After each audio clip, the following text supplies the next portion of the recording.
कांग्रेस को हराने के लिए बीजेपी की बसपा चाल। नामांकन के आखिरी दिन बसपा से मैदान में उतरे बीजेपी के पूर्व नगर परिषद सदस्य। गोंदिया भंडारा से राहुल हटवार की रिपोर्ट। पूर्वी विदर्भ की भंडारा गोंदिया लोकसभा सीट पर पहले लगा था कि यहां दो पार्टियों बीजेपी और कांग्रेस के उम्मीदवारों के बीच मुकाबला होगा, लेकिन बीएसपी ने उम्मीदवार को मैदान में उतारकर चुनाव में खलबली मचा दी है। तेली समुदाय के नेता इस लोकसभा क्षेत्र में अहम भूमिका रखते हैं और तेली समाज के वोट भी महत्वपूर्ण रखते हैं। इस चुनाव का परिणाम इसी पर निर्भर करेगा। भंडारा गोंदिया लोकसभा क्षेत्र में अब तक 20 लोकसभा चुनाव हो चुके हैं। इन चुनाव में जाति के समीकरण और तीसरे सक्षम उम्मीदवार की भूमिका रही है। 2019 के चुनाव में भंडारा गोंदिया लोकसभा क्षेत्र में बीजेपी ने आसानी से जीत हासिल की थी। अब बसपा की उम्मीदवारी ने चुनाव में अच्छा ट्विस्ट ला दिया है।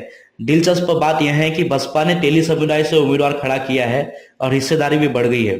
बीजेपी ने वर्तमान सांसद सुनील मेंढे को दोबारा मौका दिया है, जबकि कांग्रेस ने नया चेहरा डॉक्टर प्रशांत पटोले को नियुक्त किया है। लेकिन नामांकन फॉर्म भरने के आखिरी दिन ही बहुजन समाज पार्टी ने संजय कुंभलकर को उम्मीदवार बनाकर चुनाव में नया मोड़ ला दिया है। बीएसपी ने आखिरी दिन अचानक अपना नामांकन दाखिल कर दिया और बीजेपी पार्टी के भंडारा शहर के पूर्व नगर परिषद सदस्य संजय कुंभलकर को उम्मीदवार बना दिया है, जिससे राजनीतिक गलियों में चर्चा शुरू हो गई कि यह बीजेपी का ही कदम है।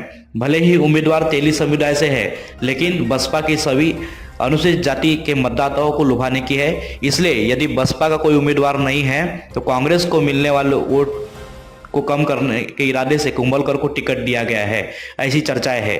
पिछले लोकसभा चुनाव में बीजेपी के सुनील मेंढे करीब 2 लाख वोटों से चुनाव जीते थे, लेकिन उनके कमजोर जनसंपर्क और पिछले 5 साल में अपना काम नहीं दिखा पाने के कारण, सत्ता विरोधी लहर के कारण इस साल इतने वोट मिलना संभव नहीं होगा। इसलिए राजनीतिक विश्लेषकों का यह कहना है कि बीजेपी ने बीएसपी पर दांव खेला है। कुछ जानकारों का यह भी कहना है कि बसपा की योजना अपने किसी पदाधिकारी को वो टिकट न देकर भाजपा से अंदरूनी मेहरबानी करके जातिगत सुलह के आधार पर कांग्रेस पार्टी को चुनाव हराने की साजिश की है।